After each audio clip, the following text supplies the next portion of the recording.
Columbus निकला भारत की खोज में, लेकिन पहुंचा हाइटी। हाइटी कहाँ है? हाइटी क्यूबा के पूरब में, वेस्ट इंडीज के उत्तर में, कैरिबियन का एक अच्छा खासा द्वीप जो कभी हरा भरा हुआ करता था। हरा भरा हुआ करता था? क्या वह हरा भरा नहीं है? नहीं, अब वह हरा भरा नहीं है। क्यों हरा भरा क्यों नहीं है? जंगलों का सफाया, पर्यावरण का विनाश। जंगलों का सफाया, पर्यावरण का विनाश। हैया हो हैया, हैया हो हैया, हैया हो हैया। हाइटी छोड़ कोलंबस निकला भारत की खोज में। कोलंबस की यह जानकारी पहुंची फ्रांस तक। फ्रांस? कौन सा फ्रांस? एफिल टावर वाला फ्रांस। एफिल टावर वाला फ्रांस। एफिल टावर वाला फ्रांस। एफिल टावर वाला फ्रांस। एफिल टावर वाला फ्रांस। एफिल टावर वाला फ्रांस। फ्रांस का दरबार, फ्रांस का दरबार। फ्रांस का दरबार। कोलंबस पहुंचा फ्रांस के दरबार में। Coffee coffee coffee coffee coffee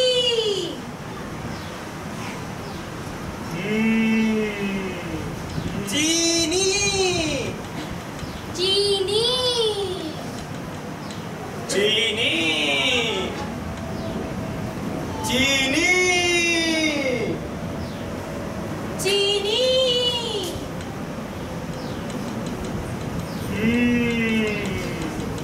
गरम मसाला गरम मसाला गरम मसाला गरम मसाला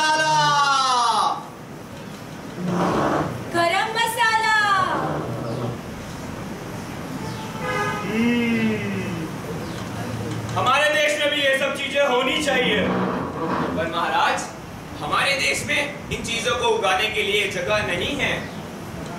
तो पेड़ काट दिए जाए, जंगल साफ किए जाए।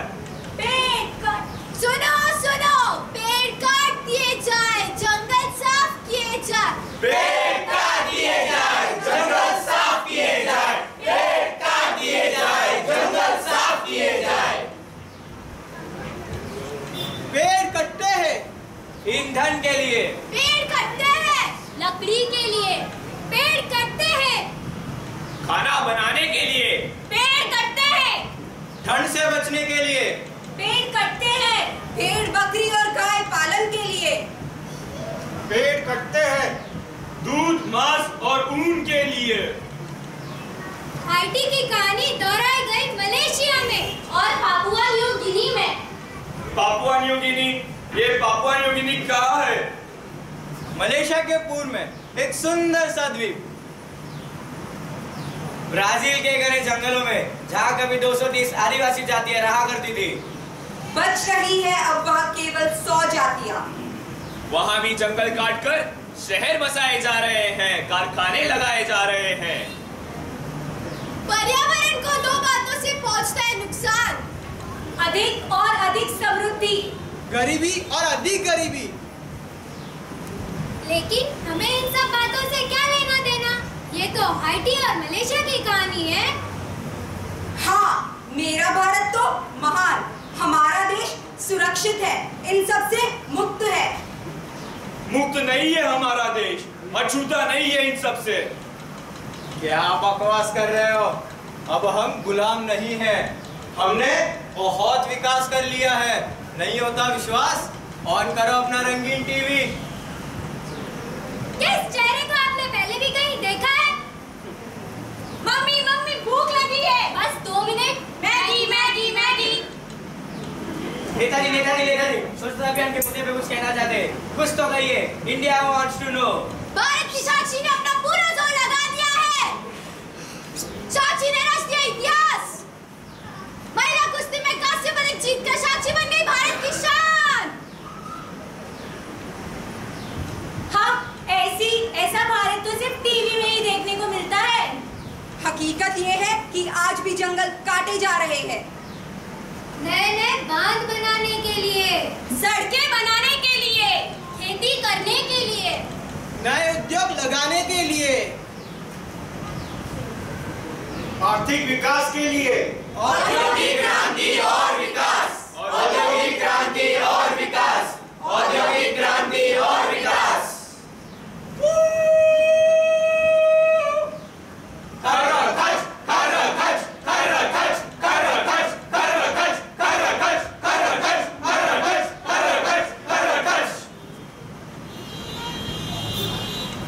इस तरह तो कुछ ही वर्षों में जंगल लुप्त हो जाएंगे और इसका दुष्ट परिणाम हम सभी को भुगतना पड़ेगा। कैसा दुष्परिणाम? क्या तुम जानते नहीं, पहाड़ी ढलानों से बहकर आने वाली मिट्टी से नदियां पटती जा रही है और परिणामतः होती है भारी वर्षा, आती है बाढ़ और होती है तबाही। उत्तराखंड, चेन्नई और हाल ही में रेगिस्तान इलाकों में भी भारी बरसात ने तूफान मचा दिया है। आती है बाढ़, होती है तबाही। आती है बाढ़, होती है तबाही। आती है बाढ़, होती है तबाही। अरे बचाओ रे!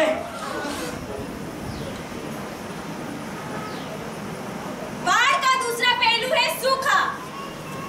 सूखा? हाँ, क्या तुम्हें थार की कहानी नहीं मालूम? थार कहाँ है? थार एक रेगिस्तान है जो हमारे देश में ही है। ये राजस्थान, गुजरात, हरियाणा और पंजाब तक फैला है और आगे फैलता जा रहा है। पर हजारों साल पहले थार रेगिस्तान नहीं हुआ करता था। मजे की बारिश होती थी यहाँ, इमली, अमरूद आदि के पेड़ हुआ करते थे। लेकिन धीरे धीरे यह थार रेगिस्तान में बदल गया। रेगिस्तान में बदल गया कैसे? लोगों की नासमझी से, पेड़ों के जबरदस्त कटाई से हरियाली गायब होने लगी है। बची कुची हरियाली भेड़ बकरियों की मवेशी टोलियां चट करने लगी, बारिश कम गिरने लगी और पड़ने लगा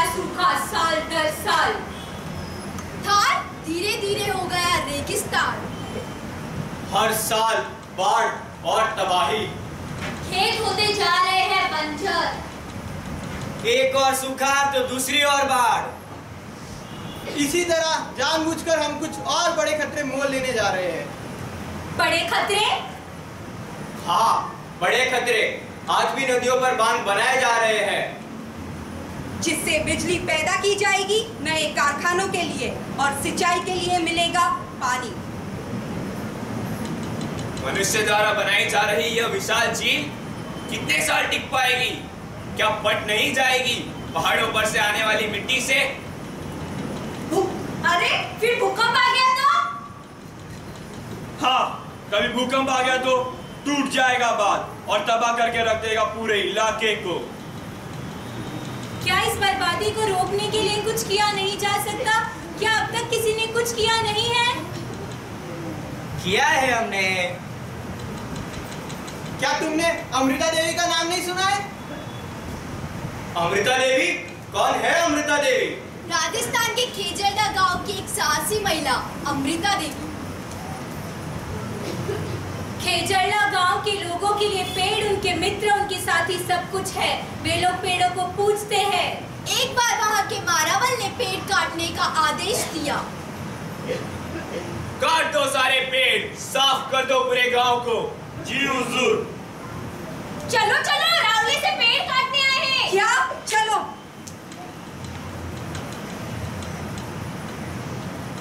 हट जाओ।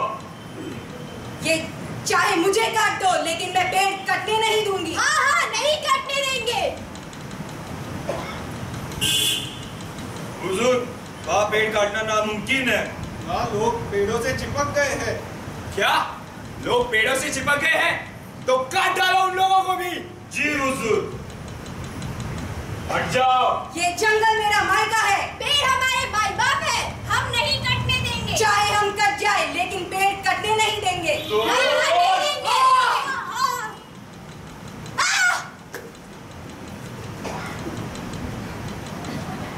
क्या इसके बाद सब कुछ ठीक हो गया? नहीं, कुछ भी ठीक नहीं हो रहा। मौसम का चक्र ही कड़मगड़ होता जा रहा है। मतलब ये सर्दी, गर्मी, बरसात का क्रम बिगड़ता जा रहा है। अरे भैया, ये तो कलयुग है, कलयुग। सब पिछले कर्मों का ही फल है। कैसा कलयुग? कौन से पाप? हम अपनी हरी भरी धरती को उजाड़ते जा रहे हैं। हवा, पानी और मिट्टी को दूषित करते जा रहे हैं और आप लोग यहाँ बैठे बैठे इसे अपने पापों और पिछले जन्मों के कर्म का फल मानकर बैठे हैं। हाइटी, ब्राजील, मलेशिया की कहानी अब भारत की अपनी कहानी बनती जा रही है। जलवायु पर से आने वाला संकट हिरोशिमा और नागासाकी के भयंकर संकट से भी भयंकर हो सकता है और होने जा रहा है। विनाश! विनाश! विनाश!